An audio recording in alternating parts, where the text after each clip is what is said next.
Welcome back, everybody, to another Sort of the Chaos podcast. We got me, Rockers, and Okay. of course, your OZ over here, Wrestling Addict. or Wrestling Addict, whatever you want to call him. Yeah. Many names. Man of many names, yes. But, Hmm. anyways, it's going to be back here for our third week of Sort of the Chaos podcast. We're here to talk about mental health. We got a lot of topics to go over today. And I actually want to take the time to go over them, show you guys what we're going to be talking about. Yeah. Do you want me to read it Yeah, out? you go to read the ones out that you got. So tonight we have things people with anxiety do that may seem rude. We got ways to avoid conflict when interacting with others. We got one night stands. You'll have to wait for that one. That there's more to it. That we got avoiding eye contact, reconnecting with an ex, reliving love in your own brain. And finally, this will be our closing topic of the night, I believe, the risks of alcohol and drug use as a coping mechanism of breakup grief. Oh gosh, man, we got a Yep, lot of points to go over today, but that's good to keep us we're busy. going all out tonight. Good to keep us busy. But yeah, those are some things to think about. But one thing I was asking in my brain, what's this avoiding eye contact supposed to have to do with? So, personally, for me, it comes from the autism side of things. But Okay. at the same time, when you're struggling with mental health, I Yeah. found personally, I always hated eye contact and found it difficult anyway. But when I was going through hard times, I found eye contact a very difficult thing to hold because my honest belief at the time was someone can tell your emotions through your eyes before they can tell it off any other one of your Oh, senses. you know what? That's actually a very, very valid point. So I told you knew what you were I could talking call about, you but it you this just week. the way you put it just made it sound so simple. Like, I, what do you mean? But now I get it. Man, you're right. Like, if I look at somebody's eyes, I can almost always tell if they're hurting or if there's yeah, pain because or, I can someone could definitely look agree. out, but you look into their eyes and there's that little bit of a wobble in their pupil, Yeah. and that tells a lot. We'll get to that in a Oh, bit. oh yeah, there's definitely a lot to that. So that's interesting. All right. So Hmm. you've opened my eyes to that point now. At first I was like, yeah, that doesn't seem like a good point, but now I really am understanding that point. Okay. Yeah, for So sure. in the one night stand situation, how'd this come about? Okay, so for me, it's something I haven't personally dealt with, but I'm at a point in my life after grief of a breakup Yeah. where a lot of people have recommended that side of life as a kind of that last little bit of a push to get over everything that happened in the past. Oh, And they're I saying feel to like, do that as a rebound type thing to help get over your past. yes, and it's kind of to prove to, it's not, it's all a rebound thing partially, but it's also to prove to yourself that, I don't need this person to do this stuff. I can do it myself with other people. And not only that, you don't even need emotions attached. I mean, that's true. But here's going to be the first thing, the whole not emotional attached thing. That's really hard to do in itself. To make any relations with Right. somebody and not get attachment, that is a difficult thing to do. And I It know is. that. I That's know why, that for a fact. and that's why it's on the list. Yes, definitely. Okay. So about my points. I guess you want to start with my points. Is that what you're saying? I mean, we might as well go in the order of our list. It's going to be easiest to remember. That is true, too, especially as you drink a little bit more and more, probably as the night goes. Yeah. I love you too, man. Few drinks tonight. Few. It won't Yeah. be like last week. We'll Yeah. be a bit That's more good. up That's here. good. A little bit more up there, a little bit more thinking, huh? Yeah. Yeah, okay, so anyways, what I was going to do, I was going to talk about people with anxiety, and how a lot of things that they do may come off rude, but are they actually rude or are they just ways of asking for help without asking for help? That is the question. I can get this one. I can dig it.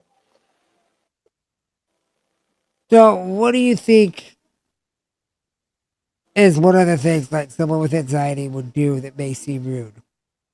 Like, I'm sure you've I been can't. anxious. I can't really think of a stereotypical one, but I can explain what I've been dealing with personally currently, which is in that category. All right. So, for me right now, I've made some new friends who are a lot less anxious than me Yeah. and are a lot less fearful of, I guess, I don't fear injury to myself in the slightest because I'm fucking, in my head, I convince myself I'm stronger than death. Yeah, yeah, because you're But I kind of have a crazy. scary feeling of my friends getting hurt around me.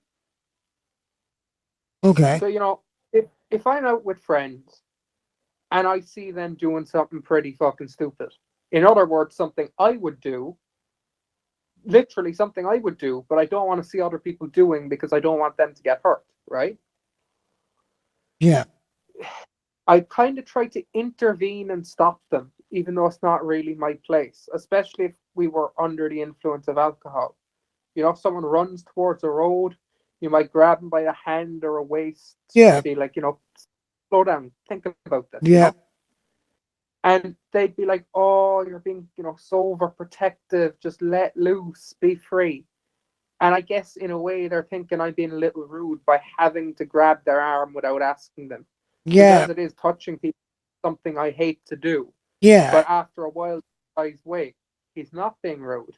He maybe doesn't care about me in any way other than friends, which is true. I just care about them as friends, like all my friends. But I also care about my friends to the point of leaving my own comfort zone to avoid danger. Yeah. To help them. If that, Exactly. yeah. Yeah, that's not a bad thing. That's a good thing for sure.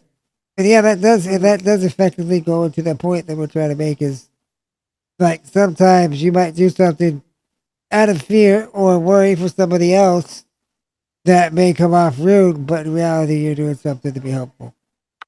See, that is a good thing. If you Yeah. actually take the Like, time to do that, like and to go past your comfort zone to make sure someone else is safe, it's good. like Even though you're coming off a little rude, you're not being rude.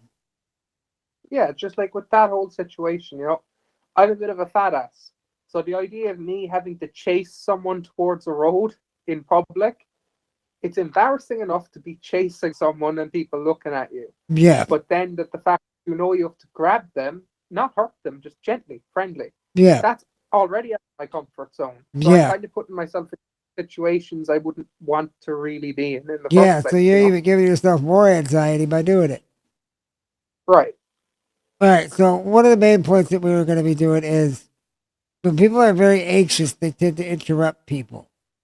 The reason is they feel like they're going to forget what they're going to say because they have so much going in their mind that they can't keep it straight. Right. You see, in We reality, talked they're about not trying to be rude, but they're going to come off as rude because it's like, hey, why'd you interrupt me? literally because I even do that too on the podcast every now and then. Because I know in my head if my thoughts are going bang bang bang thinking, even if you're talking, I'm like fuck. If I don't get that out there, my brain's gonna go blank. Yeah, exactly, and that's why, like, as like we're actually looking into starting to do more podcasts throughout the week, guys, and Hmm. like me and him we've got to work on our social cues and stuff like that when we're doing our thing, like saying each other's name or something, just something to say, hey, let me speak for a little bit, Hmm. because you see, we want to keep everything filled up. We want it to not be a lot of dull, boring moments during the podcast. So Right. we have to figure out ways to tell each other, hey, let me talk for a little bit, or vice versa. Hmm. So that was the first point. So what do you think about that? You agree that happens a lot, don't you? Everyday And life, do you think literally every day. and when you're doing it, you're not trying to be rude, right? No, I mean there's times I've had to.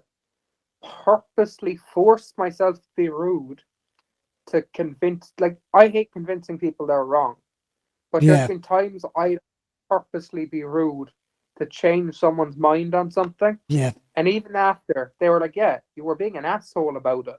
But if you weren't being an asshole, I don't think I would have listened to you. yep. That's a very good point too.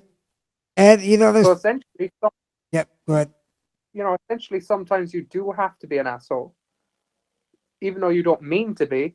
You have to come across as one to get into someone's head, especially if they're under an influence at the time. Yeah, you see, that actually happened to me recently with a certain situation. I Mm. had to, like, I felt it was their safety in check, so I had to give someone I love dearly an ultimatum in order to help them get along where they needed to go to, and Mm-hmm. to help themselves. So yeah, I felt really bad. It hurt me on the inside so much because it was even Like, it something sucks. that I had promised that I would never do. Mm-hmm. But there comes that time when you're like, does my pride matter or does their health matter? And that's when Exactly. I'm going to choose. If I truly care about them, of course I'm going to choose their health. Mm-hmm.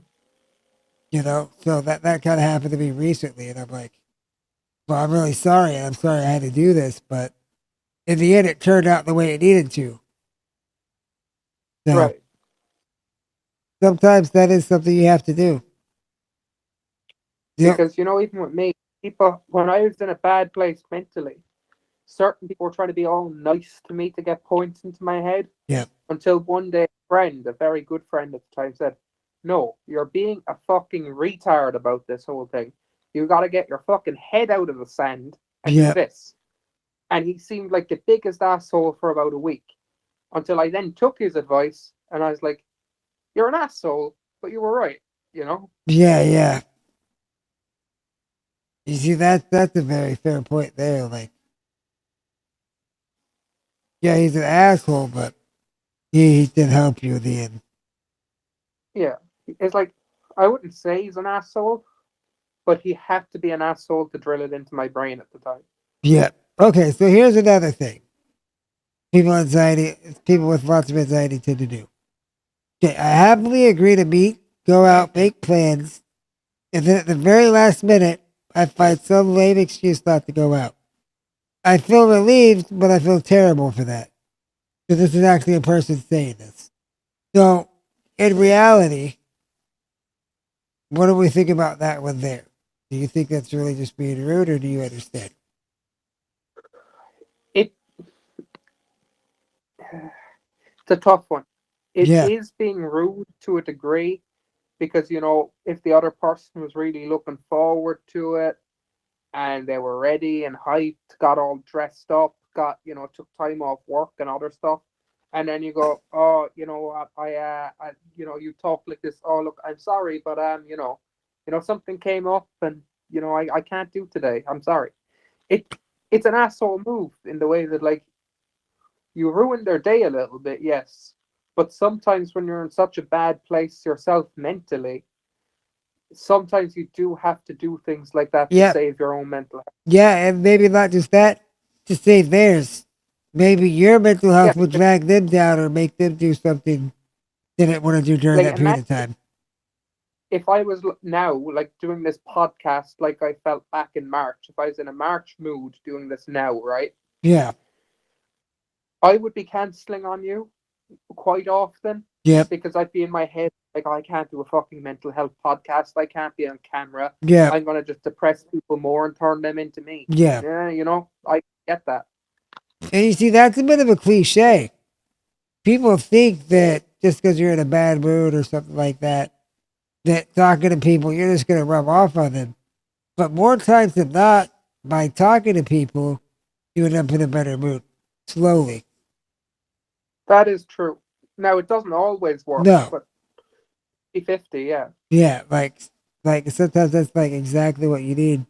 So making that choice is sometimes a good idea. I would definitely recommend to Yeah. those of you out there with anxiety, if you have good caring friends that care about you, sometimes push yourself just to try a little harder to go out there and do something like that just to help you have a chance at more normalcy and, have a chance at maybe cheering yourself up or making your anxiety less. Yeah, like it was kind of like me when I first went back wrestling. All the night before, I was stressing out so bad. I was drinking, drinking, drinking to deal with the thought of wrestling tomorrow. Yeah, Then the next day came. I'd slept 2 hours and was dying of a hangover, and I was like, I can't fucking do this. But yeah. then I went with the hangover. It sucked for the first half hour, but I felt better coming out of the situation that night than I did for about a month before that. Really? Yeah. Well, that's awesome, dude. And that is a fair point. hmm So, are you glad you did those things? Did it turn out differently? Or? Pros and cons. I'm glad I went back wrestling at the time because it was what my mental health needed. But now physically, I can't really wrestle, and it sucks because I gave myself something I needed and took it away again. Yeah, But at the time, it was the best thing I could have done. You know. I can definitely get what you mean there. All right, so on to our. I think we've touched that enough. So on to our third point here.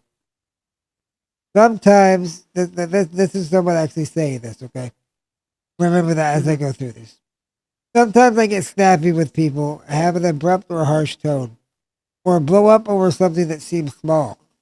I know it makes me seem rude, but I don't really mean to do it. My anxiety just makes me be so on edge that sometimes the slightest thing can push me over.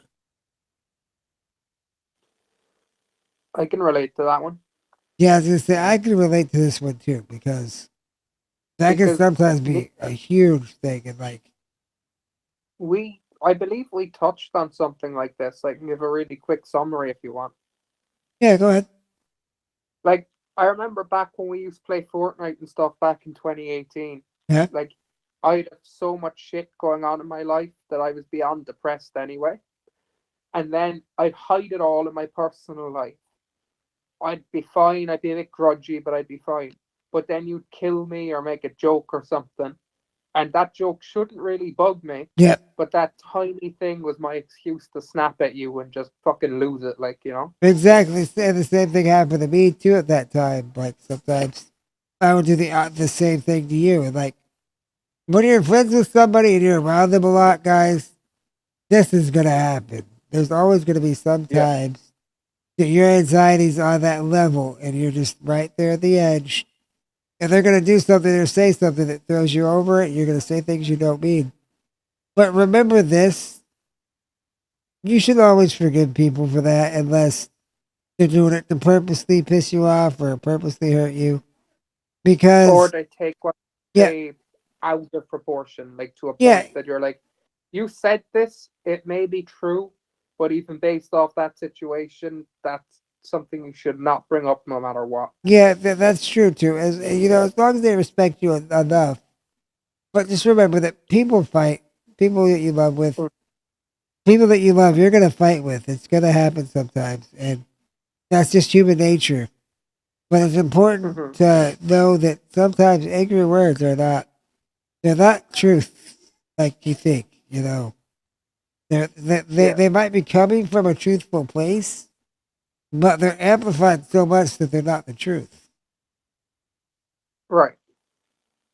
Because me and Owen have been at each other's throats before, and like You're here we fucking are right. now, and Yeah. we're fine. We've got over it over time, and Like, if you realized, asked me in 2018, would I be doing a podcast with Seth? I probably would have told him to go fuck himself. yep, That's the honest truth.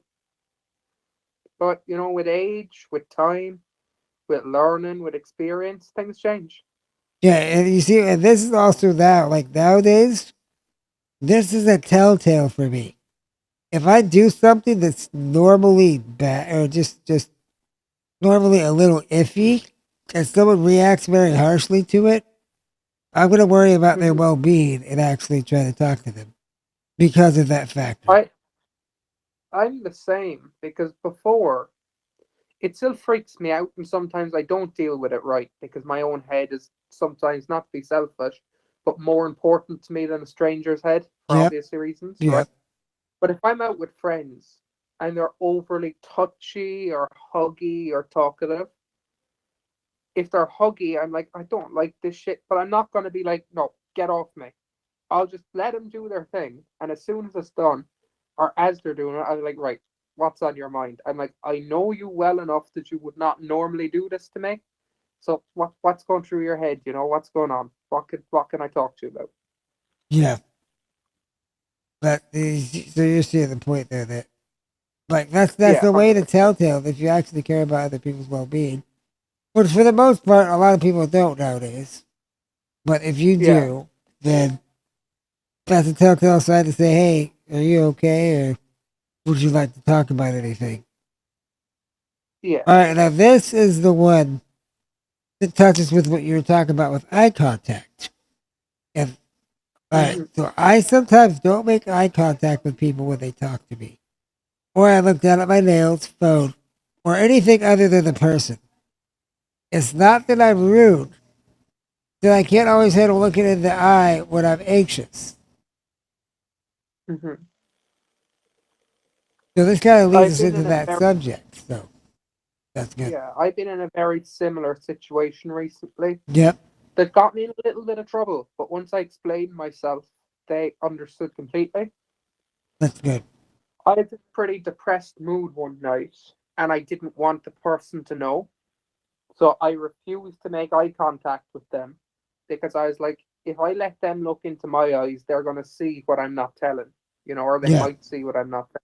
yeah, exactly. So I was looking randomly, their forehead, their nose, their lips, their ears, their wherever, right? Yeah, But obviously I could see because my eyes are open, but my brain is thinking of a million things.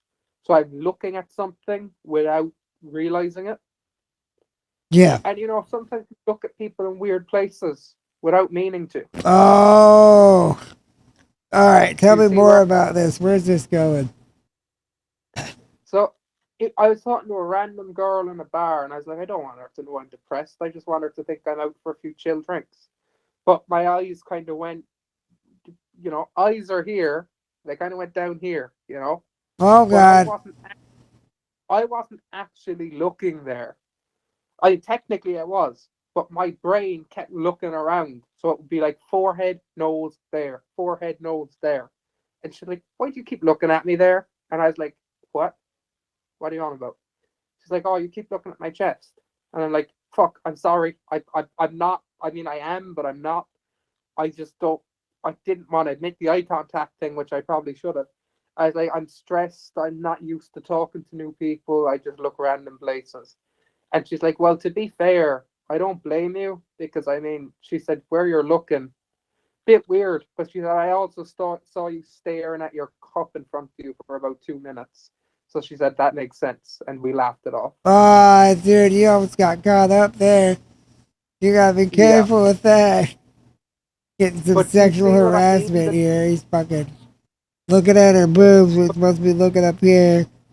You know, But do you okay, see okay. what I Can I give you a tip on that? Actually, for sure? always look to the side, one side or the other. Never look straight at him if you don't want to make eye contact. Just look like over Yeah. here, or if you focus well enough, you can look past them without looking at them. Yeah. Like thinking about it now. Right now, I can't even see my tablet screen, but I'm looking at like a poster on my wall. I'm guessing it still looks like I'm looking in the vicinity of a tablet. Yeah, But do you see what I mean? That when your brain's doing 100 things at once and you're panicking, you don't sometimes realize where your eyes are looking. yeah, Or yeah. like, Oh yeah, definitely do that, dude, for sure. And, but and I've got I called out understand. before for staying like a powered off TV or looking at my phone when the screen is black.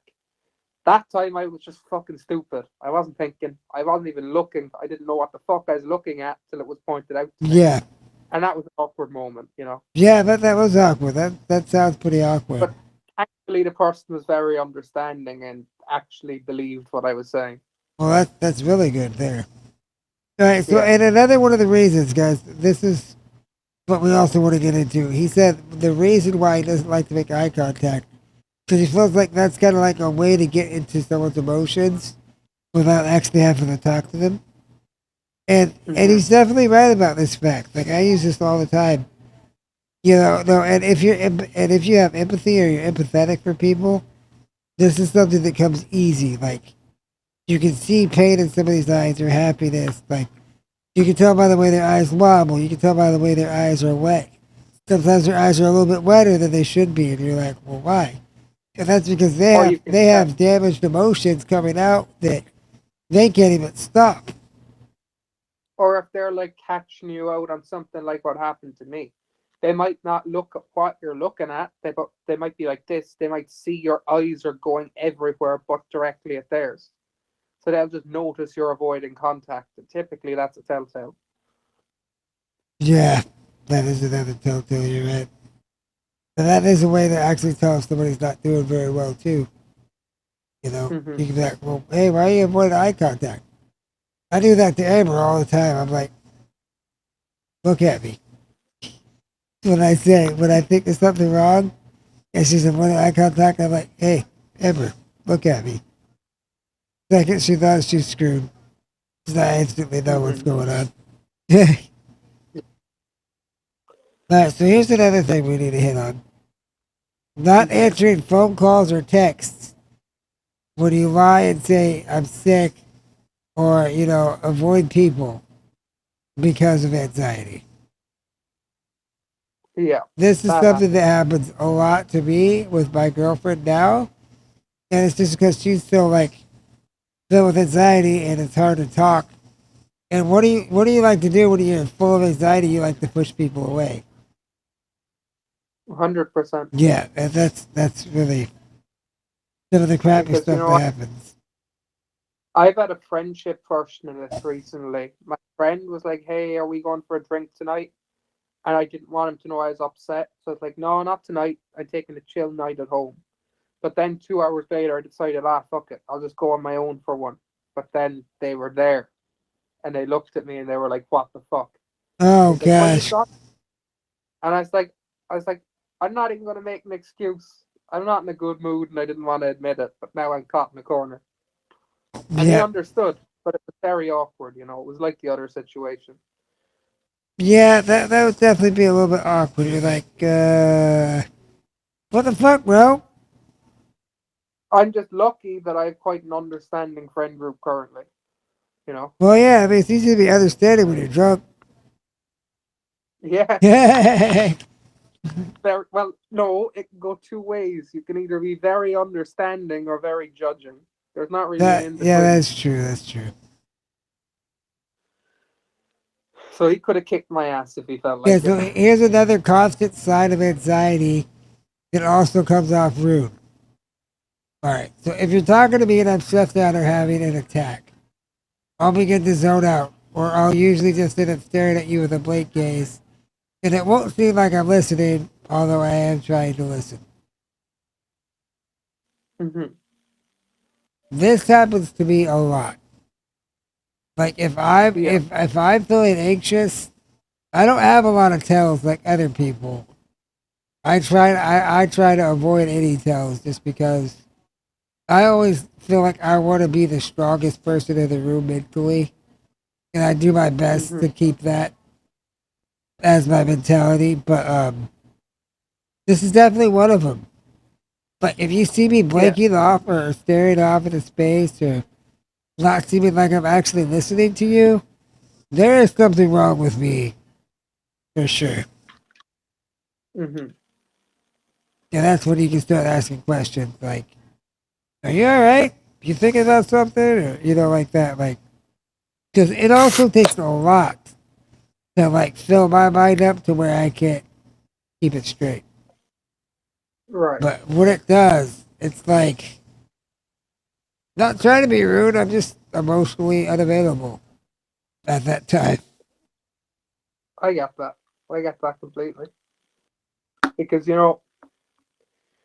there's times when I've been like even now, just because I'm stumbling my words because I was doing something. Seems like I wasn't listening. I heard every word of that. I'm now struggling to just register my answer because I distracted myself. You know. Yeah, But exactly. there's been times I'm out with people. They're talking to me about their mental health, and they call me out. They're like, no offense, but you don't seem like you care or you're listening. And I was like, no, I do care and I'm listening. Just I'm not really looking like it socially because my brain is processing everything you're saying. You know, Yes. I'm sure that'll make sense to you. Yeah. It does make total sense to me. Right now, I'm trying to talk my Yeah, girlfriend into coming in here because we're talking about anxiety, but she's also having anxiety issues right now, guys. This is why we hit these points mostly because I'm like looking around at my everyday real life and I'm like, what do the people I care about need help with? And yeah, anxiety is one of the biggest things that they're having trouble with right now. Like they even break out the hives because of anxiety. yeah. And I'm just trying to like work on it. But here's That's another. something actually. Go ahead. Before you go on to that, just speaking of something about breaking out in hives. When I get stressed, I break out in sweat. I look like I'm just after a workout, but if I get really stressed or down or distracted and talking to someone, and it's on mental health, and I kind of am afraid to say too much or feared that I said too much, I'll start sweating under the eyes, then on the forehead, then it'll start running down the sides. It's Yeah, like my natural reaction to anxiety when I'm in a social situation is sweat, and I hate it because it's a really telltale sign. yeah. That is a good one. Yeah, for sure. All right, so on to our Yeah, next point. Flipping out at people I love because I am so overwhelmed and honestly do not know how to handle what I'm going through. And I project on them that they are judging me. I can be selfish in an attempt to do things I feel will help my anxiety without thinking about how I said things affect other people. I can be demanding and bossy, or I can shut down completely and come across as cool.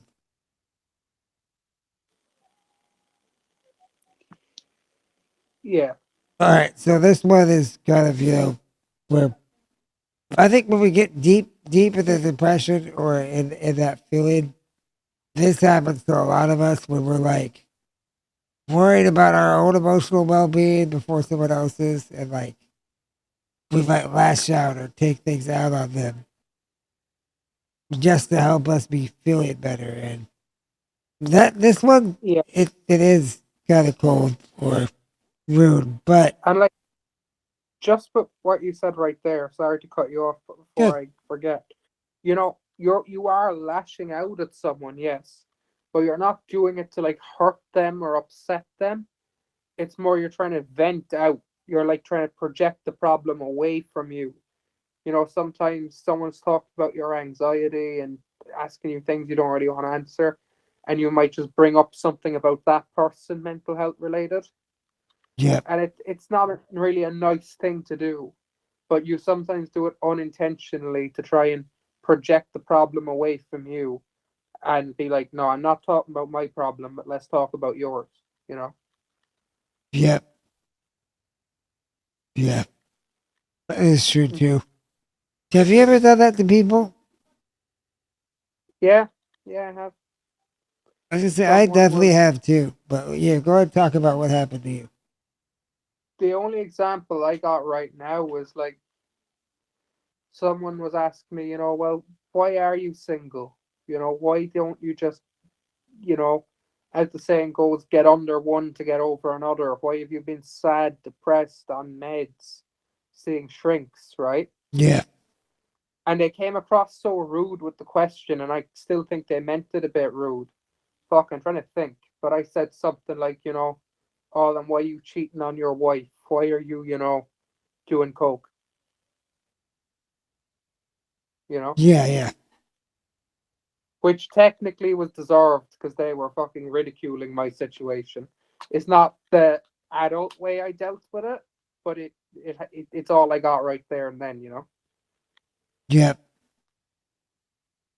Yeah, that's a good one. And But yeah, I've done that to a lot of people too. Like where like, I'm like not saying it's something you should do, but if someone's really ridiculing you and you're not in the headspace to try and explain the situation to yeah, them, or they're making you feel uncomfortable with the questions, sometimes you don't have much choice but to just throw it back at them.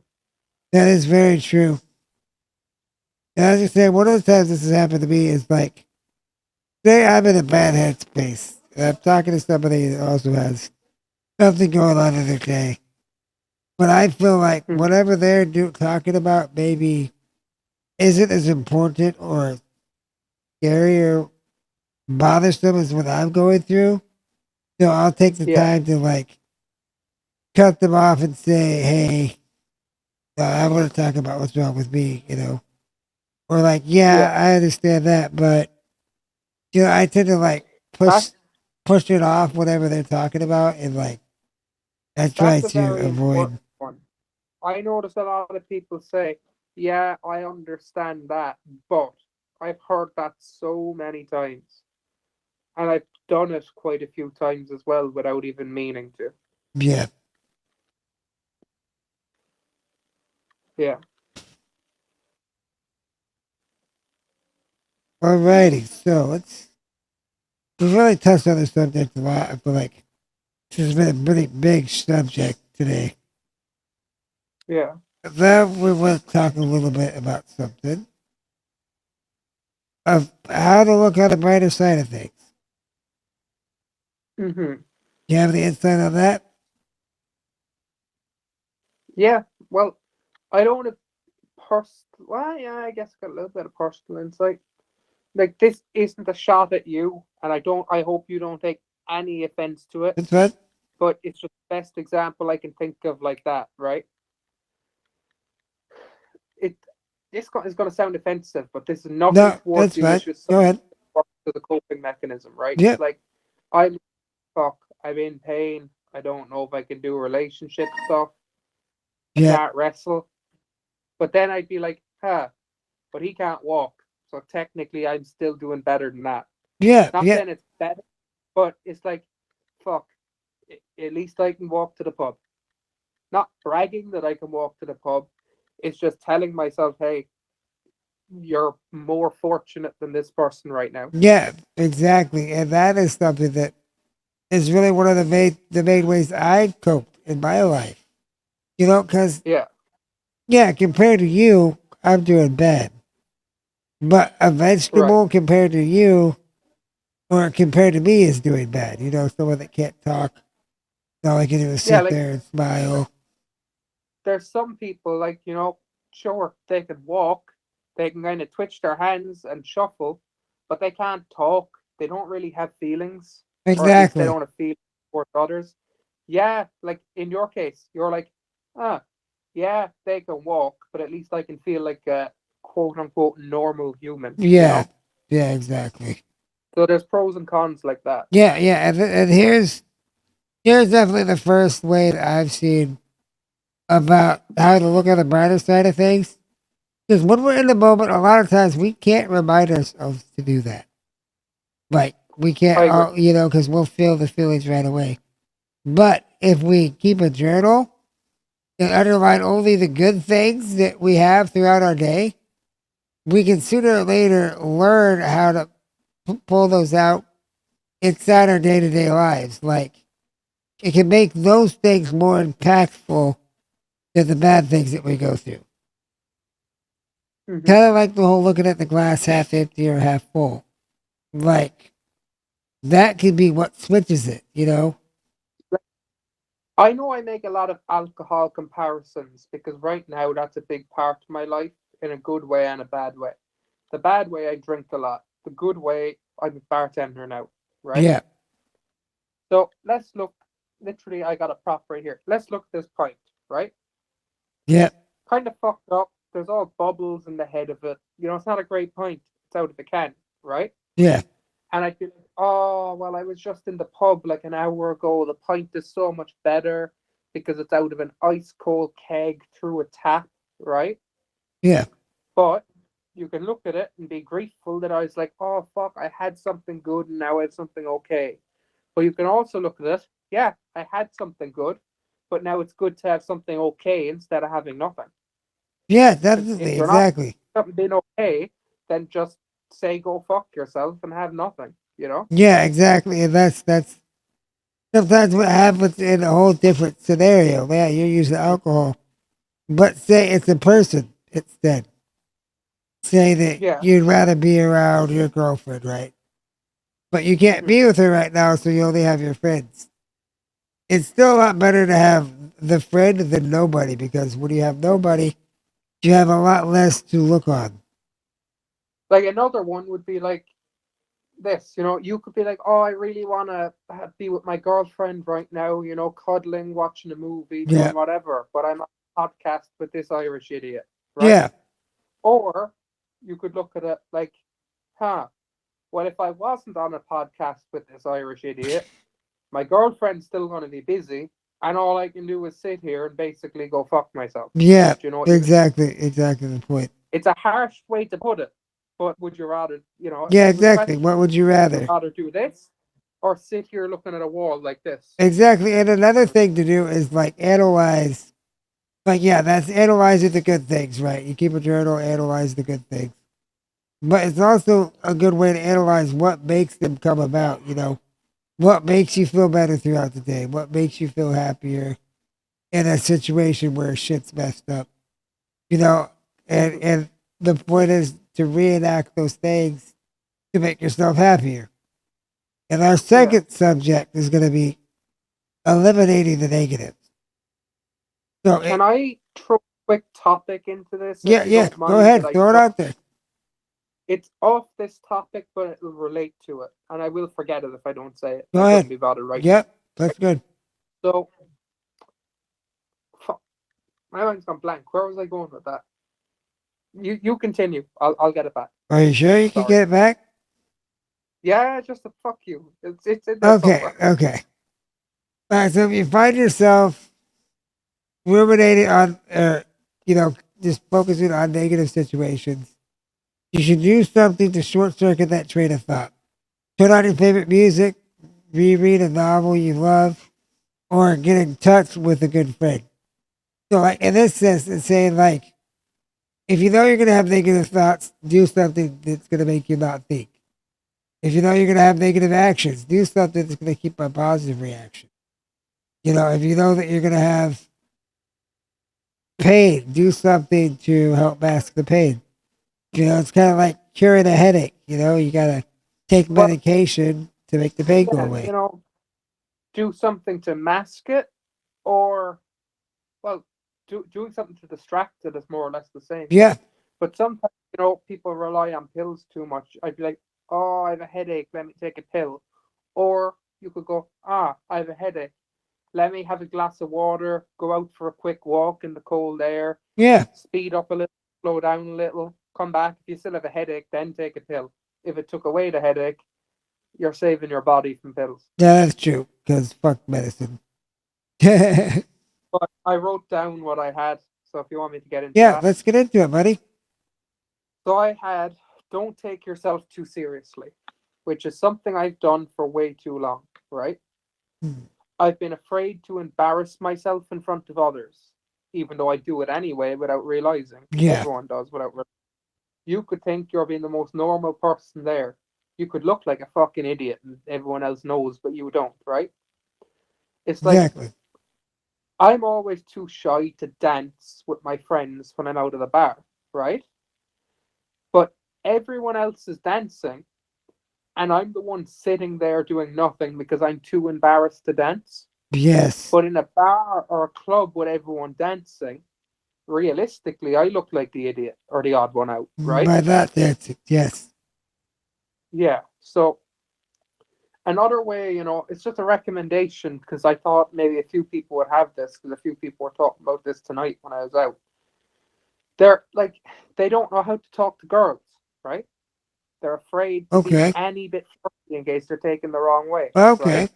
They, they don't even know how to approach a girl. So, if you're in a shop and there's a girl working there somewhere in your age bracket, right, on the tills, and you're paying, go to her till, and instead of being all shy and awkward like you normally would, be like, "Oh hi, how was your day?" Yeah. And if she has a conversation back, keep it going while you're getting your groceries scanned.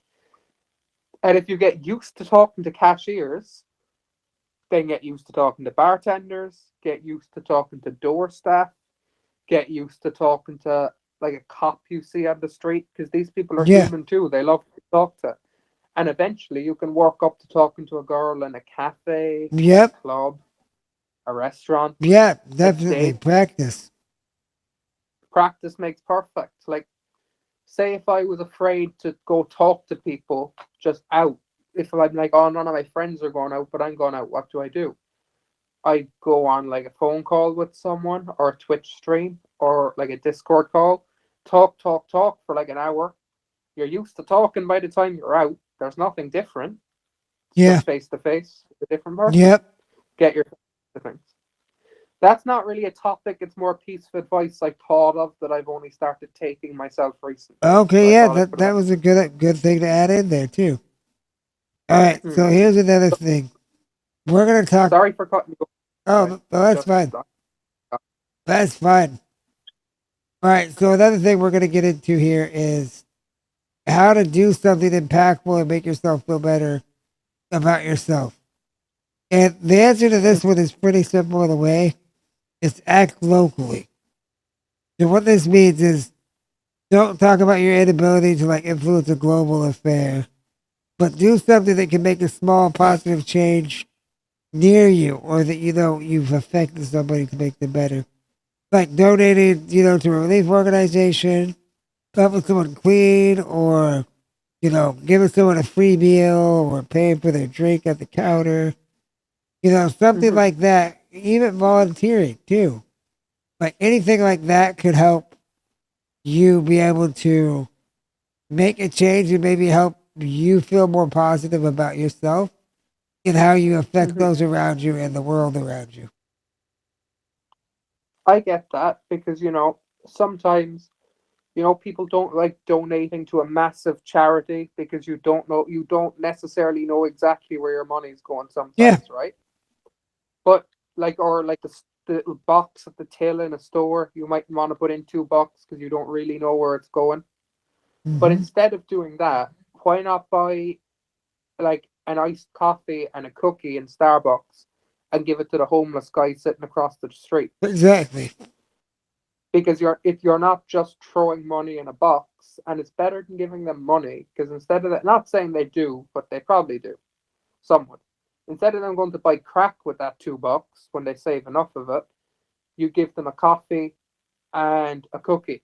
You're helping Yep. their health, you're feeding them, you're giving them liquids, Yep. and also like, huh, that person didn't just throw money at me because they feel bad for me. They saw me, went out of their way to get something for me to try and help me out. They're not just Exactly. feeling bad for me, but trying to help me out. Yeah, and that makes a big difference in someone's day. Because that could stand out to them for days. Yeah. Because they might see you again, they'll wave at you and be like, hey, thanks for that last day. They don't know your name, you don't know theirs, but then they have that bit of respect for you that they wouldn't have had before, and vice versa. Yeah, that's very true. And then you think about it like, if all of us every day went out and did a kind action, like the whole world, just one every person does one kind action every day, this world would be so much better. And it'd be with little effort. Like it doesn't take effort to help one person out every day in some manner. Yeah, and keep in mind you don't have to spend money to help someone out. No, you could You give can them. take a bottle. You can take a bottle of water from home. Yep. You can, if you're baking dinner, you could, if you're passing a homeless person and you've done your groceries, you could be like, hey, I'm making lasagna tonight. I'm living on my own. I'm making lasagna, but I'll have some left over. If you're still here tonight, do you want me to drop you out a container? Yeah. Things Because like that. it's something you'd put in the bin, but your trash is literally another man's treasure. That or even if you don't have homeless people near you, go through your clothes. Like find clothes that you don't even want to wear anymore and give them to them, see if they could use them. Yeah, or if you want to go a bit corporate about it, give it to like a Goodwill, because someone Yep. who might be in the same financial status as you, you'd pay $20 for the jacket, wear it.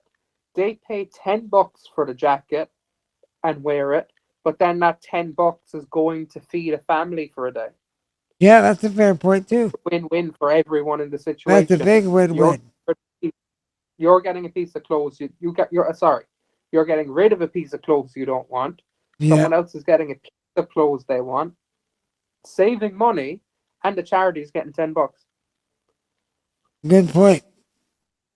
In reality, there's a lot. That would be a good idea for a lot of things. But I have to admit, I've done it myself several times, where I'll do a positive thing for people, and it really does help me feel better. It helps me. It helps put a smile on my face. And if you do these things for some people, you might be saving their lives even. Because we go around Right. people every day. You know, say you're about town, you don't know what anyone's going through. And Yeah, depression and is a big thing. It's everywhere. There's people thinking about killing themselves all the time. And sometimes a little thing like that, a positive force in the world, can make that much of a difference. it's gonna sound crazy, but even a hi, how you doing, and a handshake could change someone's mood from wanting to jump off a bridge to being like, hey, people still think I'm human. Exactly, because think about it like today, like there's people literally. This is the thing I just learned about the other day. I was reading about it in the news. There's literally 100 people every day in America that die on buses, and no one ever even knows about it. Sometimes they stay on those buses for days, and no one even knows they're dead. That's how bad it has gotten in this world, to where we don't pay attention to people at all. Like Mhm. I'm talking 100 people a day are just dead on a bus, and no one's paying attention. No one's checking to see if they're okay. Like, and Yeah, that's how bad the world's gotten. So like, we really need to start connecting with people, even if you don't necessarily like to. Like, there's no reason not to get to know people in some manner. yeah, because at the end of the day, you don't have to be their friend. If Nope. there's someone on your local commute to work every day, hi, how you doing? Hi, how you doing? Yeah. Hi, how you doing? Do that for 2 years. You're spending 1 second of your time that you would have spent doing this on the bus. You know, am I wrong? Exactly. No, you're not wrong. That's a good point. It's a very good point. All right. So now let's talk about another thing. This is also a very big cause of us being negative about ourselves. So this is how to be easier on yourself. Because we all know one thing, that we are hard on ourselves all the time, you know. So self compassion, okay? This is a characteristic shared by the most optimists. You know, you can be kind to yourself by taking good care of your body, eating well, exercising, getting sleep. And you can also take stock of your assets and concentrate on them to like make your assets be shown in your day to day lives. And we're not meaning your titties or your ass here. We're meaning insinuate the good things in your personality and show them off. Because I don't Right. care who you are, you have some kind of value. And if you show that value off to people, you may literally be changing their lives, and you're changing your own life. Because when people see that value that you have and they point it out, it adds to that value. Mhm. You know, that's kind of like, you know, with me with my graphic designing. When I got into graphic designing, it was only to be able to help me do some stuff for my streaming career. You know, because I wanted graphics, but I had no money. So I did that for a little bit. But then after a while, someone's like, well, you're actually pretty good at that. You should keep going with that. You know, and then I'm like, okay, so I did. And then I kept going and going. And now I would consider myself not a professional, but I can call myself a graphic designer and feel like that's true. Mm-hmm. And so that makes me feel, them saying that is what made me better and better at that. So if you think about that in the sense of your personality, like, oh, well, you're really kind, or you're really sweet, or you're really funny. Us saying that to you would help you, and add more value to that part of yourself. Mm-hmm. You have anything else to Because add to the being easier on yourself? yeah, like with me, I don't wrestle anymore, but I still have valuable stuff in the way that, like, if someone ever came to me and was like, "Oh, look, I'm looking to get into pro wrestling, but I'm really scared. I think I'm too fat or too skinny, too tall, too short." I can be like, "Look, I've been there. I've been in a class with everyone of all ages, races, genders, sizes. I can tell them in my honest opinion if I think they should do it or not. I'm not saying they should take my opinion, but I Yeah, could save them a ton of time in not doing it, or I could give them the motivation to do it. yeah, that's true. Oh, But what's our next topic? well, we're still on this topic. Okay. All right, all right. So this is our last point on this topic, actually. So we Got have it. to learn mindfulness. This is another cure to make us more positive. All right. So adopting the practice of purposely focusing your attention on the present moment and accepting it without judgment. This can go a long way in helping you deal with unpleasant events. If you need help, many health centers now offer mindfulness training. There are books, videos, and smartphone apps to guide you. But anyway, so to be mindful, I don't know if you guys know what that is, so I'll kind of describe it. Being mindful is being able to take an event that's happening to you and stop your emotions to give you time to sort out your emotions before you let them out. You see, a lot Mm-hmm. of people will call this heartless. A lot of people will be like, well, what's wrong with you? How do you do that? Like, are you a sociopath? Are you psychotic? Because that is another thing. Like, no empathy, no reaction to something may seem bad at first. But if you take the time to process your emotions before you let them out, sometimes you avoid so much conflict and you heal even faster. Mm-hmm. So, let's say like earlier, okay? I was going to use an example I had throughout my day. My girlfriend didn't say I love you. We're in a situation that's, you know the situation I was in, and you know probably why. Yeah. But anyway, she was around somebody where she didn't want to say I love you back to me. And I understand that given the situation. But I actually had to repeat it for her to say you too. Because, yeah, I'm okay with her not saying I love you back, but at least acknowledge that I said it and that you feel the same way. In some way, you know what I mean? But if I Yeah. was, like, if I wasn't being mindful, I would have overreacted to that right away and be like, well, what the hell? What's wrong with you?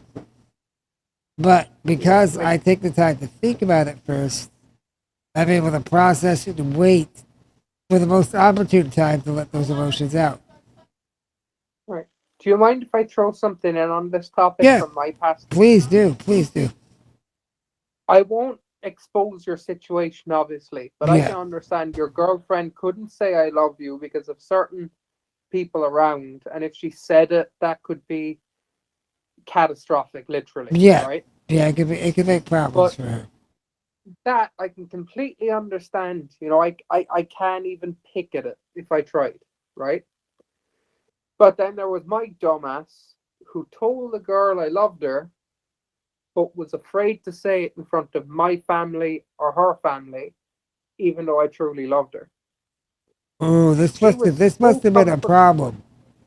This must have been She a was problem. so comfortable saying to me, "I love you," and I'd like whisper it back, and she'd be like, she's bullying me for a little bit. She'd be like, "What? What did you say?" what? I didn't hear that, Yep. even though she knows I said it.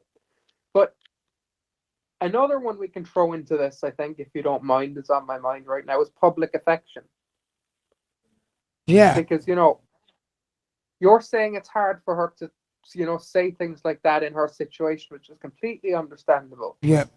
But keep in mind, my dumbass was afraid to cuddle in the back of her car, in the back of her mother's car, in case her mother judged me or got mad at me. Oh, damn. And the same on my side of the family, I had the same fear, whereas she was totally fine with it. This must have led to a lot of conflict between you two. Believe it or not, it never really did. All right. Well, I do want to tell you something about this now. Okay. Okay, because this was your first relationship, and I understand that you didn't know some of these things. But if there's anything I've learned throughout my time, is I know how to treat a Keep in mind, woman. still, I still mightn't know some of these things. Yes, yes, okay, and that's what I'm saying. But anyways, I've been around a long time. I've been with women, and I know how to treat a woman, correctly to make sure that Mm-hmm. they are happy, or you know what I mean, like just due to my empathy and past relationships I've learned. But one Mm-hmm. of the things definitely is you've got to be able to, like, if you have feelings, you have to be able to let those feelings out in front of people, because if not, they're going to grow unattached, and they're going to realize that maybe you don't love them so much. If you don't love them enough to get over your fear of how other people feel, then your love isn't very strong. I got a scary thought in my mind that I'm just going to have to push out for now. But I'll say it, but I'm going to leave it at that. This could have been part of the downfall of my relationship. Yeah, you see, that's actually what I'm getting at right now. And it's something I really don't want to accept. But at the same time, you just touched something that I never even thought of, you know? Okay, and now let's get back into it too. We're gonna dig a little Hmm. deeper here. Okay, so the affection thing, I'll be you cuddling with your partner, showing them public affection. You see, not doing this is gonna make them feel insecure. The reason being right. is they think that you want other people outside of you to think that you don't do those things with them, even if that's not the Hmm. intention. Which in this case it wasn't. It was out of shyness. But even if that's not Well, the I, intention, it can turn them into jealous people. It can, and it really, the main point is it makes them feel insecure in their relationship. right. Also, keep in mind, there's a little bit of shyness and being afraid of being judged, but it's the first time in a while I kind of have to put it out there. I really do believe it's partially to do with the autism thing, because I even, at first, for a long time, I struggled with private affection. Yeah, yeah. You Public see that affection, that is a thing. People on like the spectrum have that issue. Yeah. like the first time I asked her if I could hold her hand, my dumbass spent 20 minutes in my brain forcing myself to be able to say it, right? Yes. Yes. But even after that, she then got shy and was like, let me think about it. And it took it felt like a year, but it was really like 10 minutes. But Yeah. that was the most awkward and stupid I felt, because I was like, you fucking idiot. Why did you ask? It's too soon. And then she did it. And the second she did it, it's as if my stress went from here just. Yeah. Exactly. And that affection is nice. And if you give in to allowing that to happen anytime, you very quickly get over other people looking at you. You very Yeah, quickly get over that awkwardness, because the awkwardness doesn't last. It seems like it will, but it really doesn't last. like one issue I'm having recently is I've done a good and a bad thing. Yeah. I've kind of gotten myself over the fear of certain types of public affection, like hugging and holding hands, Yeah. right? But my intention at the time by doing that was to just normalize that, right? So Okay. I have a Yeah. little bit of fear personally that since I've been hugging and holding hands with my friends, that when it comes to a relationship, it's not going to have that same, oomph that it did when I was first in a relationship. Yeah. Now it'll just feel, oh yeah, this is normal to me anyway. Now it's just with someone I like, And you you know? see, that's a good thing is like doing it over and over again, especially in your situation, is going to help. See, anyone on the Hmm. spectrum, like, they have certain things that they're not comfortable with, or certain things that they don't even start to understand for a long time, sometimes never even. My girlfriend's daughter, uh, Nevaeh, she is 14, I think. She's got autism too. But Hey, she, part of the squad. yep, exactly. But she is still highly functional autistic, kind of like you. But she Hmm. has a lot of trouble talking about her feelings at all. Like, she'll say things, but she'll say it without feeling. And she's having a lot of issues with that lately, even. Like, there'll be something bothering her. And there's something wrong, and you really want to help, but she will not speak to you. Like, no matter what you You know, do, no matter how you try to get her to, she doesn't speak to you. you just really touched on something I dealt with when I was really depressed. Yeah? Back when I was like really, really bad, like at the point of really not wanting to live anymore, right? Yeah. One day I just said to my dad, you know what, I want to be like your uncle and kill myself, right? Oh, gosh. And he looked at me all panicked, whereas my expression didn't change. I went on about talking about whatever we were talking about, and he couldn't get over it, right? He's like, what the fuck, Yeah. you know? He said, I kind of knew this anyway, but it's just how casual you said it scares me, right? Yeah. But yeah, when I went with a friend who cared about me, maybe not even a friend, a bartender who cares about me just as a person, right? And I went to him and I was upset the night as it was, but I said to him, I think I want to kill myself. And I barely finished the sentence without bursting out in tears. And I don't get that even now because I'm like, I could tell my dad it and then go talking about McDonald's, let's say. But telling someone who I knew truly cared about my feelings, I just broke down. It's as if it had finally set in what I wanted to do and how extreme that was, you know? Which is kind of crazy, but you saying that about that kid, it kind of relates, you know?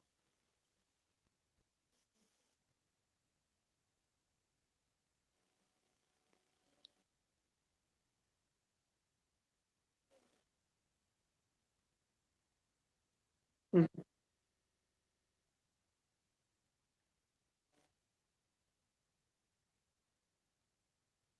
I was going to say that was a great topic to feed into from what I just mentioned, if you want me to kick it off. So, I was talking about, normalizing affection even with friends, right?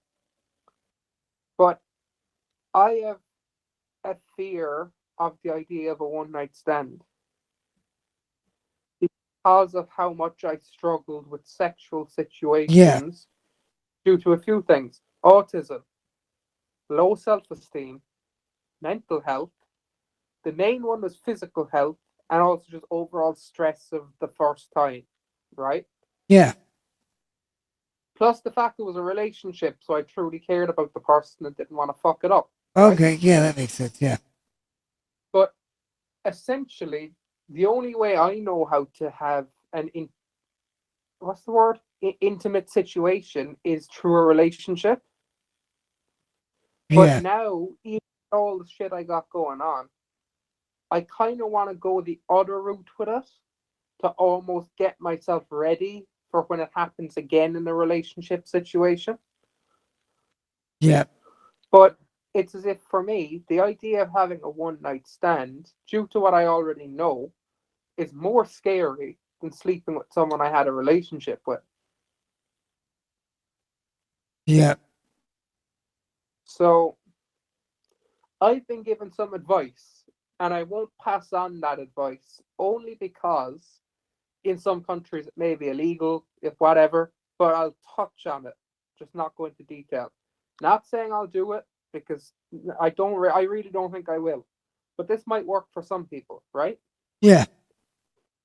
You know this as well as I do. There are professionals out there Oh, that you can pay to do that stuff pay to with, hang out right? with you for a night. Yeah. Yeah, it's like a girlfriend experience, we'll call it, right? Yeah. Personally, I think, I'm not saying you should. I'm not saying you should for obvious reasons, but that might be a very good way to get over some of your first fear of the idea of a one night stand, because it's technically a one night stand, but there's also a fact that you know in your brain the other person is just providing a service. Yeah. So you don't need to worry about strings attached. That's definitely You true. don't need you don't need to worry about if you're bad. If you think you're bad at it, the other person is not going to care. And if you do that, then it's like everything else. It's like the thing I was talking about with talking to people. You start with that, then you work up to meeting someone at a bar, a cafe, a dating app. Go about it that way then. Not advising it, really not advising it. But Yeah, I it was gonna just gives you say. something to think about. Yeah, I was gonna say. I definitely don't advise that one either. Like, okay, I get the whole thing if you don't want a relationship and you're okay with it to do one night stands. It makes you feel better Yeah. and then better. But okay, let's get into the problems here. The one thing in a Mm-hmm. one night stand, if you don't know the person well enough, you can get STDs. Yes, wrapping it is always an option, but that doesn't That can always always work. go wrong.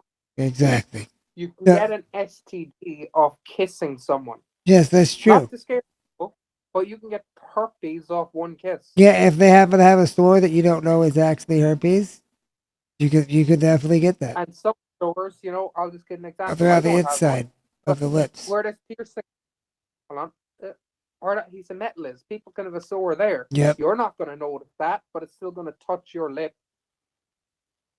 you know? So there's my number one thing right there is STDs. You don't know who you're sleeping with.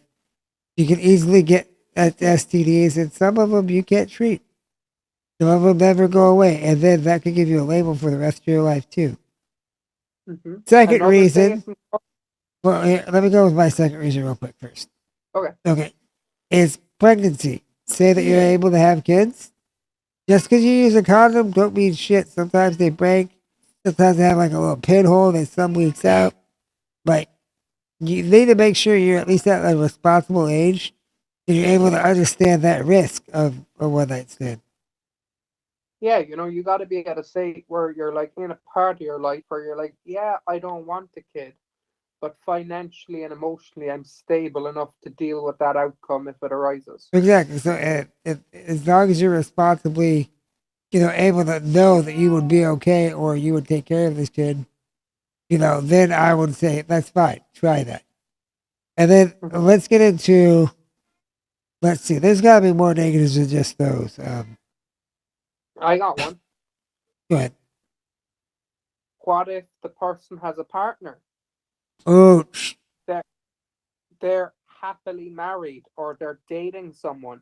yep. You could have just fucked up a relationship. Yeah. That person could hurt you, harm your family. At Yeah. an extreme, they could kill you or try to get a hit on you. You Yep. just never know, That is true. you know?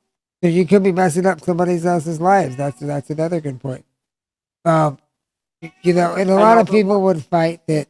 Well, that's not my fault because they chose to do it. But either way, you know, as I said, another one, like, I think I touched on this before. No, I didn't touch on this before. It can make you emotionless. oh, that make you not able to feel for people If you because have enough one night stands yeah, and get in a relationship, every time you're meant to be having, now, this is the shit wording, intimate, proper, loving, caring sex with your partner, yeah, they could think that and you want it to be that, but you're like, just sex. yeah, that is true. It can make you numb to making love. Like, and the reason why that could happen too is because if you want to be good at doing one night stands, which I'm not still saying you should do them at all, but you have to be able to not feel emotions for that person, Right. so you're not calling them or being clingy or being like, come back to Or me, or it's not even calling them or being clingy. You could mess up your own head yeah, because you could be like, "Fuck, I like them so much. I finally did it." But you know you can never have it again. You're almost teasing yourself. yeah, that's true too. It's kind of like it's kind of like friends with benefits. It's gonna go two ways. You're either gonna somehow end up in a relationship, which is the best possible outcome, or the worst possible outcome. It ends, and you watch that other person find proper love. Yeah, That's gonna break your fucking heart if you're attached. yeah. And by the way, guys, don't forget to go check out our TikTok. I pinned it. Um, anytime, where we got our TikToks, and well, this is just my TikTok here, but I'll I'll throw I mine in the usually chat real post. quick. I usually post an update on my TikTok before the podcast, and we have some big changes about to come that nobody else really knows about yet. But we have some Yeah. big changes that are Even about to come to my life and my career. And even I don't know if some of it. I know sneak peeks. I hope to be part of it, but I yes, don't even know what I'm going to be part of yet. You know? exactly, yes. I still have a lot of thinking because I'm changing my career into something different. I thought Yeah. that I was going to be into gaming forever, but lately gaming's just not there for me. Like, I don't have a passion for any games I play. I'm not sitting there having fun all the time. So it's time for me to try something new.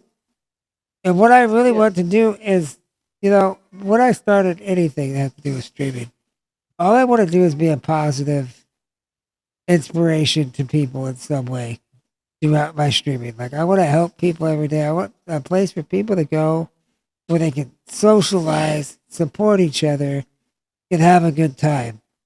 So I'm going to Yeah. step away from gaming as not as a whole, but I'm going to step away from gaming as a focus. I want to make my Just as focus on, yes, mental health, gaming stuff and stuff that I'm interested in, that might help make a positive influence on everybody. So I yeah. guess what you could say is I'm wanting to turn into an influencer and not exactly a streamer anymore. Yeah. Like even a suggestion for you that you've probably already thought of, but the way we have a podcast one night a week. Yeah. In Instead of the podcast being the one night a week thing, because I assume this is going to expand sooner or later, right? Yes. I'd be hoping, It is. but even if I'm not around, it can be either me and you, me and others, or just you. Yep. The old podcast night could always become your gaming night. Yeah. You know? Well, what I'm thinking is something a little different, actually. I'll give everyone a little bit of a sneak preview into what I'm thinking. I'm thinking about doing 3 podcasts a week and having one day Mm-hmm. between the three, and actually only streaming on those nights that I do podcasts. That way, I have a Mm-hmm. day between to do promotions.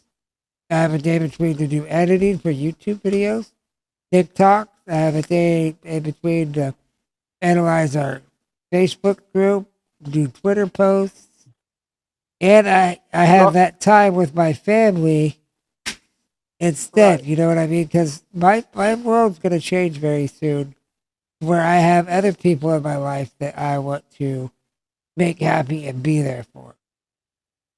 Mm-hmm. So I'm starting to think that's going to be where I go. Are all the podcasts going to be mental health related? I'm not sure yet. In my brain right now, that's all I can wrap my head around. But I'm going to shoot some ideas out there with my co-hosts and different people that might want to join in and talk on the podcast. You see, we still haven't even gotten into that yet, but we're going to have guests come in too, where they can I mean, talk to us about their experiences.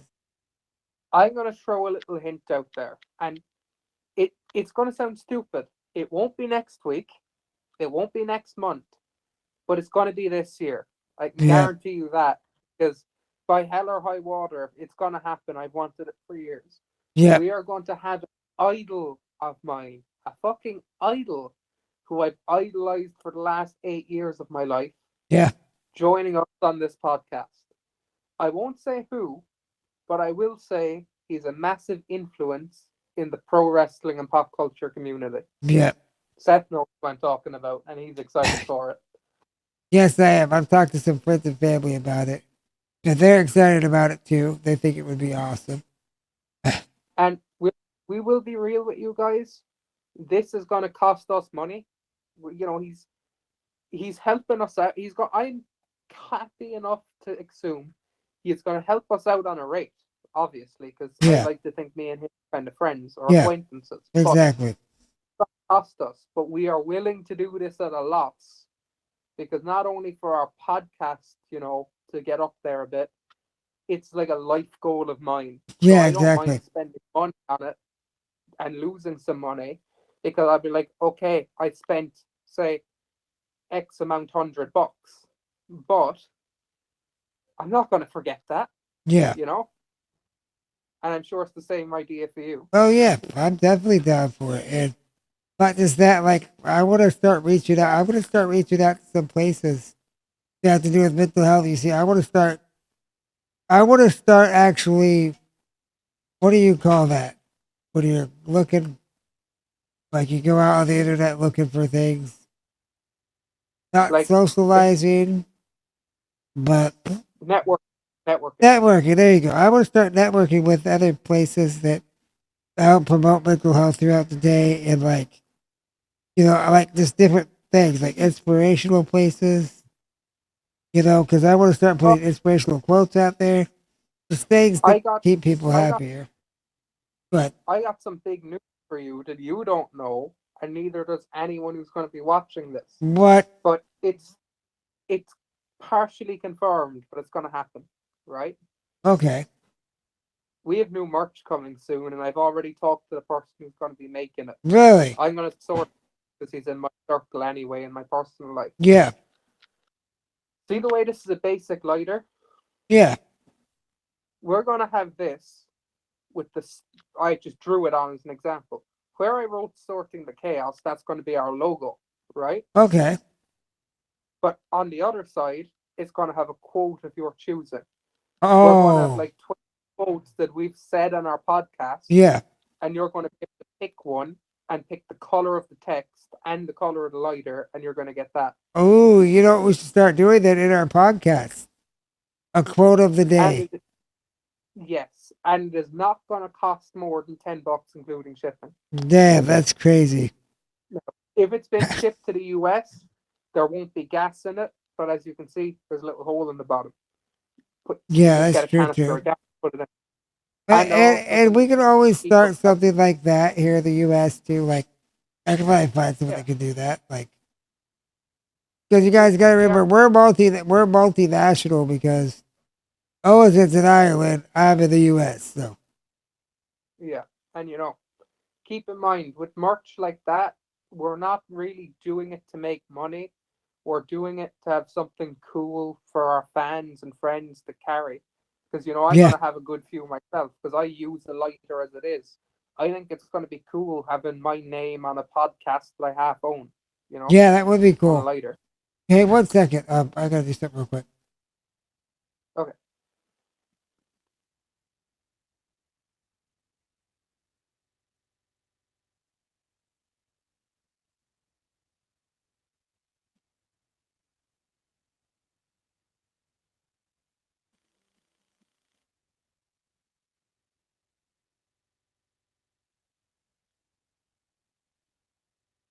Great. I'm gonna take a 2-minute break. I will be right back. Okay, you're gonna take 2 minutes break. All right, buddy. All right, guys. Our other guy's gone for just a couple minutes here. But anyways, let's just continue on what we were doing. So I was asking for a drink. So I'm getting thirsty. But we're talking about the merchandise stuff and how my career is probably gonna be taking a change, which is good and it's true. Like and we'll see where it goes. I kind of feel like this. If I don't have a passion for it, I gotta change what I'm doing so I can feel better about what I'm doing, and also be more entertaining and more true to my audience. You know what I mean? Like, does my audience want me to do something that makes me bored? or it makes me not really want to do anything, or dull. Of course not. So this is how I'm wanting to like spice myself up and also get it to where I talk more during my streams. When I'm sitting there playing games and stuff, sometimes it's very hard to keep talking or talk about anything. You're like, trying to talk, but you're also trying to concentrate on the game. You're like, oh, what do I do? You know what I mean? So you end up not talking very much. You don't even think about it. Sometimes 10 minutes will go by and you haven't talked to anybody, and people stop by your stream, and you're like, well, shit, I didn't even talk to him. My bad. But yeah, so I think I'm gonna go to like a few podcasts a week and focus on growing as an influencer, and then see what goes after that. Doesn't mean I can't get back into video games, or I can't just play some games out of my off time. It's just I'm tired of building up my audience and getting bored with a game, and then my audience just goes bye bye. They're just like, nope, I'm done. I'm not gonna hang out with you no more. You're not playing the game I want to play, so we're not gonna do it. But that does suck for sure. All right, so we do have one more thing that we're gonna get into tonight when Oza gets back. The risk of alcohol and drug use during a breakup. So pretty much using alcohol or drugs after a breakup, why it's good or why it's bad. Is it a problem? But if you do it correctly, are you going to be all right? Or, are you going to maybe become addicted to alcohol or become an alcoholic? There's a lot that we can get into on this subject. I think I hear a guy is coming. You hear someone? Yep, I hear him. There he is, guys. He's back. Yep. All right, well, welcome So where back, are we? buddy. So we're doing it. Why do people drink after a breakup? Like alcohol abuse and addiction after a breakup. You know, I feel like when you're in a relationship, I'll give my perspective as an 18-year-old, and Yeah, you can give your perspective at your age, right? yeah, So when I first, was in a relationship, I was drinking like one beer every 2 months and maybe a shot every 3 months, right? yeah. So back when I was a kid, basically, alcohol made me feel good, right? Thank you, Mom. And it still made me feel good while in a relationship because I was so new to it. It was in social doses, right? Yeah, Excuse me. So after my breakup, I was like, fuck, what will make me feel good? What will make me feel good? I gotta feel good. Oh, alcohol, right? And I'll be honest, it did not. It gave me a social life, yeah, but it also messed me up big time. But thankfully, I got to a stage where alcohol became my friend again, that I got it back to a social and enjoyable dose. yeah, But my personal recommendation is to try your hardest not to turn to a substance after a bad situation.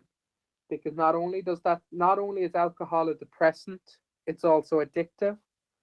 So not only are you getting addicted to alcohol, you're getting addicted to the bad side of alcohol because you're getting addicted to being more depressed. You're not getting addicted to having a good time with your yeah. friends. That let me go into like a more scientific approach to what he's talking about right now. Okay, so what you do is you drink to feel better temporarily. It might help you forget about your troubles for the night, but once you get that hangover the next day, all the feelings come rushing back straight into your head, and you end up back where you started. But the scary thing is, it mightn't even make your head feel better for that night. It could make you more depressed and more aware. Yeah, You know. but another reason why people end up going to drinking too is to get back out there. Alcohol is a social lubricant, so it can help you loosen Literally. up around people, and it can help you, when you're hanging out with people, get you out there and doing something fun. Not to Sorry, mind you no. though, another reason why this might be an issue is, say you get too drunk, you're out by yourself, and you're not able to protect yourself. Like, if you get too going, you're not going to be able to know what's going on enough to keep Right, yourself safe. So you got to be careful and about that. even if someone's not out to hurt you, you can make a decision you wouldn't make sober. You could go. It goes back to the one night stand things. Usually, alcohol leads to a one night stand Yeah. with a person you've known for 20 minutes. Yep. And then also, what if you didn't want it? Like in a summer mind, you never ever would have done that. But because you were Yeah, drinking, you did. I can't name any exactly. names, but I know a person that was in a similar situation, and they got a kid out of Mm. it. And they were taken home by the barkeep that was supposed to, he was in charge of taking people home to make sure they were safe. Well, the guy took her home, but he took her home to his house and Yeah, had his way with her. She ended up having a kid, and that's a danger thing too of drinking outside, having those issues. You don't want to be like in that situation. I can throw out a situation. I guess it's not that bad. I got lucky, but when I was going to nightclubs out of town where no one knew me, so no one's even looking out for me. No one knows who the fuck I am, right? Yeah, I was really drunk and I was interested in girls, but a guy started giving me attention, buying me drinks, and all that, yeah, right? Which I thought was great. I thought he was just lonely and wanted friends. But then he started hugging me, touching me a bit on the thigh, and I was like, you know what? This is still okay. In the mindset I was in, really depressed and drunk, I was like, yeah, this isn't that bad. But then he started kissing me and telling me to come home with him. And even in a really, really, really drunk mind, I knew I was in a bad place there. yeah, So in America, you can ask for an angel shot, but yeah, obviously they probably wouldn't know what that is over here. yeah, So I leaned over the bar to the one bartender I half knew, and I was like, dude, can you get security? Right? yeah, He started panicking. He's like, oh, what happened? What happened? Who hurt you? And I side eyed the guy next to me when he was on his phone, and he saw where the guy's hand was. The bartender didn't even bother getting security. He ran around the bar, like, when you hook your arm around someone else's? yeah. He did that to me and walked me home. He didn't even walk me to the door. He He walked me walked back to you where I was home? staying. Damn, Yeah. that's a cool barkeep. Yeah. But you see what I mean by without even meaning to, you can get in really fucked up situations after consuming Yep, alcohol that's for that you sure would true. not even get close to sober. Yeah, that's definitely for sure true in that sense. Alright, so better ways of coping after a breakup. That's, I think, what we should get into. Because alcohol and drugs, it's just not the way, guys. It's not going to lead you into something positive for sure. So one thing is focus Yeah. on stuff that you know you like to do. Your hobbies or something that you always do on your free time. That's the thing. When you're in a relationship, you tend to lose some hobbies because of time and stuff. First thing you should do is go back to old hobbies. Reconnect with your friends if you can. They're your first two things. For sure. Reconnect with your family, you know? Another thing to do if you're spiritual, work on your spirituality. Focus on something there in that aspect. Whether you go to church or worship the devil or worship a goat. Like, we don't really care, but if you want to work on your spirituality, that is definitely another place to go with it. I'll throw another one out there. It's a don't. Don't get tattoos when you're depressed or recent after a breakup. Yeah. But when you're Because not thinking I did it. clearly. You're not, it's like being drunk getting a tattoo. You're not thinking that clearly.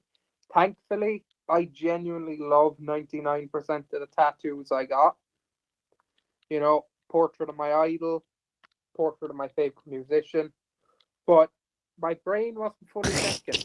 I love my Satan tattoo and my finger tattoos, but I forgot that this shit affects you getting a job. Oh Even God. if that, but think about it. Even if I had "I love Jesus" tattooed along there, it That would one still too.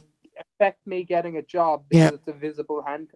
You know, Yeah. it's not what I have; it's just where I have it. It would have been like me getting a face tattoo, which I really Well, I mean, considered that on would depend on where you're going. If you're going to Chick-fil-A, they'd let you have "I love Jesus" on your head. yeah, Yeah, but you know what I mean, right? it's definitely true. Any tattoos on your hands, and the fact that they're religious at all, that whether it's the devil or God, we don't allow a religion in the public anymore. So, Right. so the other thing you can do is give yourself a change of scenery.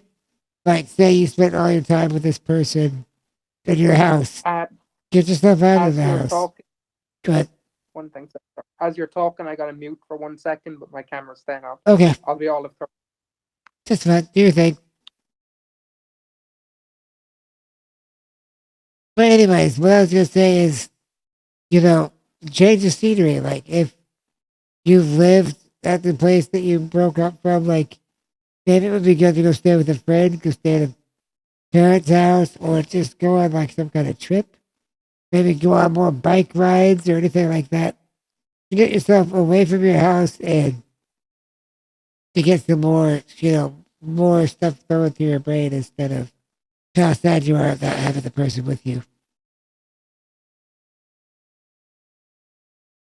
About that. One of the guys is a little worried about something, and I just Yeah. want to reassure him. I think here's another thing is spend plenty of time with your family and friends. You know, take Mhm. your time to keep yourself busy.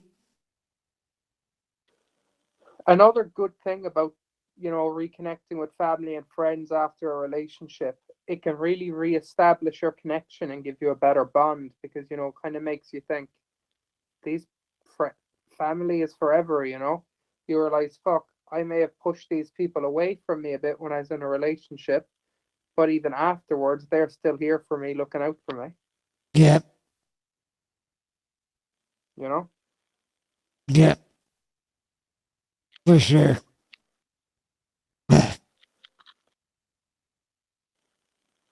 All right, so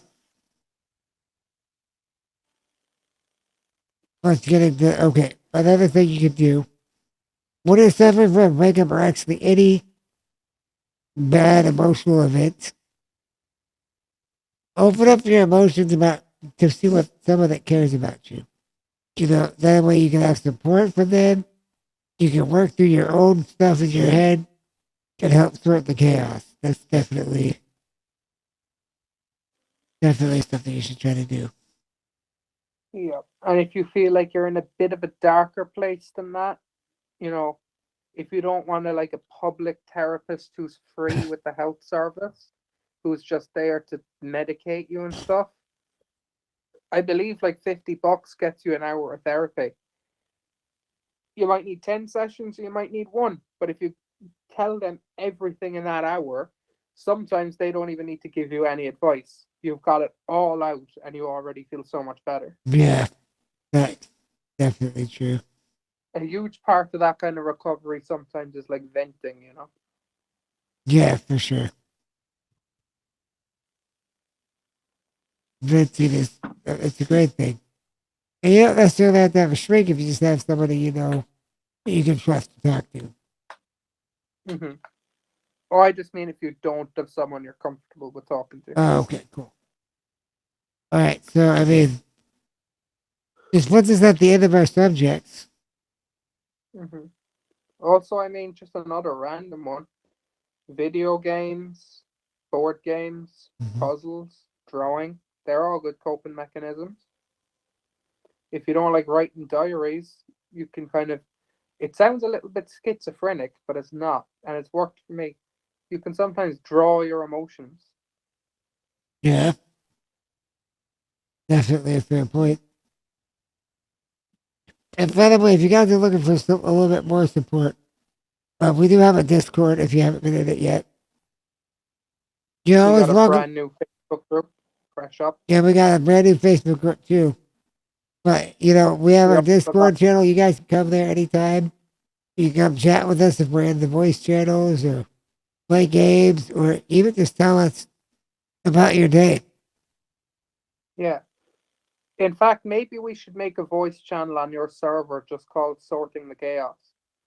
So if people Yeah, want to specifically talk about mental health, they can hop in there and message in general or whatever, and I'll try and hop in if I got a minute.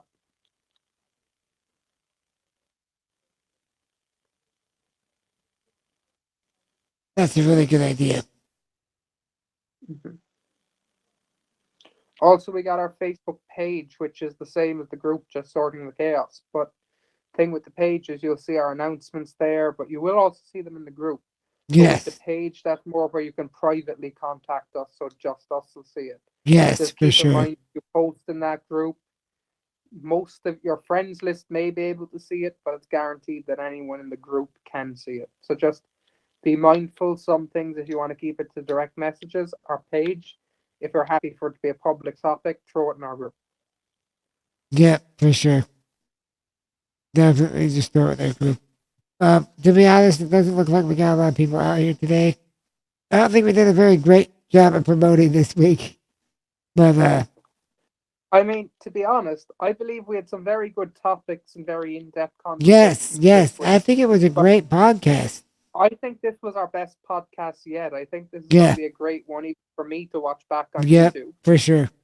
But I believe we need to work, of all things I can critique us on, especially me because I just forgot. We got to work on our promo skills a little bit because Yep, I threw it up definitely. like 3 minutes before we went on air, to be Exactly. And honest. I threw it up an hour before we went on air. Um, So so from that's now on, definitely I going think to change. start, But guys, we're going to start promoting throughout the week, yeah, definitely. when I took a hiatus, I kind of had a vacation from Wednesday Yeah. till, Sunday. So that's kind of why I was busy. But, And I got a new job. I've been hanging yeah, out with friends.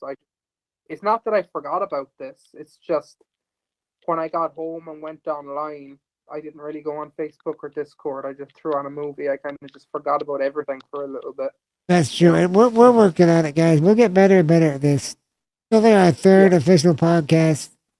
The things are going to get easier and easier. Hopefully, we get more people to come by and do the live Q&A because that's something I really am interested in.